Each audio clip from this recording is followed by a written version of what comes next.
ଆପଣ ନାଁଟା କହିଲେ? ପ୍ରଶାନ୍ତ କୁମାର ମହାରଣା। ଆପଣଙ୍କର ଏଜ୍ କେତେ ହେଲା? 48। କ'ଣ କରନ୍ତି ଆପଣ? Jewellery workshop. ଆପଣ କେମିତି କ'ଣ କେବେ ଆକ୍ସିଡେଣ୍ଟ ହେଇଥିଲା? ବର୍ଷେ ତଳେ 7/5/2023। ଆକ୍ସିଡେଣ୍ଟରେ କ'ଣ କେମିତି କ'ଣ ଆକ୍ସିଡେଣ୍ଟ କ'ଣ ହେଇଥିଲା? ହେଲା ମୋତେ ଏମ୍ସ ନେଇକି ପଳେଇଲେ। ଏମ୍ସରେ ଠିକ୍ରେ ମାନେ ହେଇପାରିଲାନି। ତାପରେ ନେଇକି ଅଟୋମେଟିକ୍ ଗଲେ ସମ୍ ଗଲେ ସମରେ ବି ମନା କଲେ ନାଇଁ ହେଇପାରିବନି। ତାପରେ ମୋତେ ଅଟୋମେଟିକ୍ ଗଲେ ଅଟୋମେଟିକ୍ ସବୁ ଯାକ ଠିକ୍ ଠାକ୍ କରିଥିଲେ, କିନ୍ତୁ ମୋର ଘାଟା ଶୁଖିନଥିଲା ତ, ତେଣୁକରି ସେ ମନା କଲେ ନାଇଁ ଏଇଟା ଅପରେସନ୍ ହେଇପାରିବନି।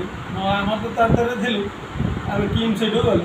କିମ୍ସ ଦ୍ୱିତୀୟରଞ୍ଜନ ଶତପଥୀ ସାର୍ ସେ କହିଲେ ହେଇପାରିବ। ସେ ଅର୍ଥୋପେଡିକ୍ ନା ନ୍ୟୁରୋଲୋଜି?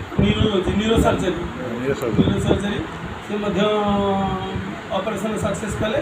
କିନ୍ତୁ ସକ୍ସେସ୍ କଲେ ସିନା, କିନ୍ତୁ କହିଥିଲେ ତୁମେ ଛୁଞ୍ଚିରେ ସୂତା ଗଳେଇ ପାରିବନି, ତୁମେ ବଢ଼ିଆ କାମ କରିପାରିବନି, ଜୀବନ ସାରା ଗାଡ଼ି ଚଲେଇ ପାରିବନି, ତୁମେ ଝାଡ଼ା ଠିକ୍ରେ ଏକେଲା ତୁମେ ଯାଇପାରିବନି, ତୁମେ ଗୋଟେ ସାହା ଦରକାର ହେବ। ଷ୍ଟ୍ରେଚରରେ ସବୁବେଳେ ତୁମେ ହ୍ୱିଲ୍ ଚେୟାରରେ ଯିବା ଆସିବା କରିବ, ତୁମ ଗୋଡ଼ ଚାଲିବନି। ତ ମୋର ଗୋଡ଼ ବି ବଙ୍କା ହେଇଥିଲା।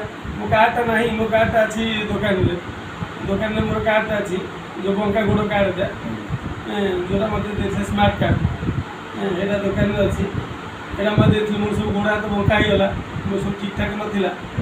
ଏମିତି ତ ମୁଁ ତ ମୋର ଇଚ୍ଛା ଥିଲା ବଞ୍ଚିବା ପାଇଁ ନା, ମୁଁ ଇଚ୍ଛା ଥିଲା ସଂଘର୍ଷ କରି ବଞ୍ଚିବି, ପୁଣି ଉପରକୁ ଉଠିବି, ପୁଣି ମୋର କିଛି କରିବାର ଆଗକୁ ଅଛି।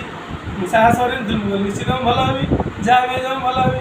ତାପରେ କଟକର ଜଣେ ଆସିଥିଲେ ବନ୍ଧୁ ଇ-ବାଇଟୋରିୟମ୍ ଦେଲେ, ମୋତେ ଇ-ବାଇଟୋରିୟମ୍ ଦେବା ପରେ ସେଇଟା ମୁଁ 4-5 ମାସ ଖଣ୍ଡେ ବ୍ୟବହାର କରିଛି। ତାପରେ ଆସ୍ତେ ଆସ୍ତେ ଗ୍ରୋଥ୍ ହେଲା। ସବୁ ଜିନିଷ ଆପଣ ସବୁ ଆକ୍ଟିଭ୍ ହେଇଗଲା, ସବୁ ଆକ୍ଟିଭ୍ ବର୍ତ୍ତମାନ ଆପଣ ନିଜେ କରିକି ସେଇଥିରେ? ହଁ, ନିଜେ କରିକି ପୁଣି ବେପାର କରୁଛି ନା, ବେପାର କରୁଛି। ଇ-ବାଇଟୋରିୟମ୍ କରୁଛି, ପୁଣି ବେପାର କରୁଛି। ତାପରେ ସେଇଥିରେ ଆପଣ ନିଜେ ପଚାରିବି ଜାଣିଲେ ଇ-ବାଇଟୋରିୟମ୍ ଏତିକି ପ୍ରଡ଼କ୍ଟ ଦମ୍ ଅଛି ଗୋଟେ ନିଜେ ଯାହା କଥାରେ ଯେଉଁ ଅଛି, ଯାହା ନ ଦେଖିବା ଦୁଇ ନନେ ପରଦିନ ଯେ ଗୁରୁ ବଚନେ। ତେଣୁ ମୁଁ ତାର ନିଜେ ଅଙ୍ଗେ ଲିଭେଇବାରୁ ଏ ପ୍ରଡ଼କ୍ଟର କେତେଟା ଦମ୍ ଅଛି, ସେ ପ୍ରଡ଼କ୍ଟର ଦମ୍ଟା ମୁଁ ନିଜେ ଅଙ୍ଗେ ଲିଭେଇବାରୁ ମୁଁ ଜାଣିଲି। ତେଣୁ ମୁଁ ଲୋକଙ୍କୁ ଏଇ କଥା ସେବା ଦେଉଛି। ମୋ ଭଳିଆ ଆହୁରି କିଏ ବି କେତେ ପଙ୍ଗ ଅଥର୍ବାଇ ଥିବେ, ସେମାନଙ୍କୁ କେମିତି ଆଖି ସମାଜରେ ଚଲେଇବା, ମୋ ପାଇଁ ଏଇଟା ହେଉଛି ବଡ଼ ଗୌରବାନ୍ୱିତ କଥା। ତେଣୁ ମୁଁ ଯେଉଁ ଭାଇମାନେ ଅଛନ୍ତି ସେମାନଙ୍କୁ ଚାହୁଁଛି, ସେମାନଙ୍କୁ କେମିତି ସମାଜରେ ଏମିତି ପଙ୍ଗ ଅଥର୍ବାଇ କେହି ନ ରହିକି ସମସ୍ତେ ଆକ୍ଟିଭ୍ ହେଇକି ସମାଜକୁ ଆସିକି ନିଜେ ରୋଜଗାରଭୂତ ହୁଅନ୍ତୁ, ଏ କଥା ଆପଣ ଚାହୁଁଛନ୍ତି। ତେଣୁ ସମାଜକୁ ଏଇଟା ଆପଣ ଦିଗ୍ଦର୍ଶନ ଦେଉଛନ୍ତି, ଆହ୍ୱାନ କରୁଛନ୍ତି।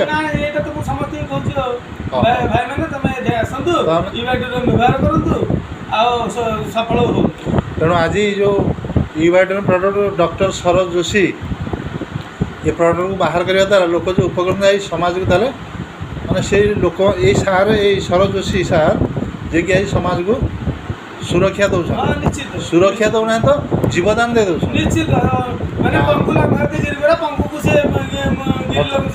ବର୍ତ୍ତମାନ ତାଙ୍କୁ ଅଶେଷ ଧନ୍ୟବାଦ ଦେଇ ଆମେ ସମାଜରେ ତାଙ୍କୁ ଆହୁରି ଭଗବାନ ତାଙ୍କ ଆହୁରି ଅଧିକରୁ ଅଧିକ ଦୀର୍ଘାୟୁ କରନ୍ତୁ, ଆହୁରି ତାଙ୍କୁ ବୁଦ୍ଧି ଜ୍ଞାନ ଦିଅନ୍ତୁ, ସେ ଆହୁରି କେମିତି ଆକୁ ସମାଜରେ ସମସ୍ତେ କେମିତି ଇଏ ବୋଲି ଆମେ ଏଇଟା ଭଗବାନଙ୍କ ପାଖରେ କାମନା କରୁଛୁ। ଆଉ ଧନ୍ୟବାଦ।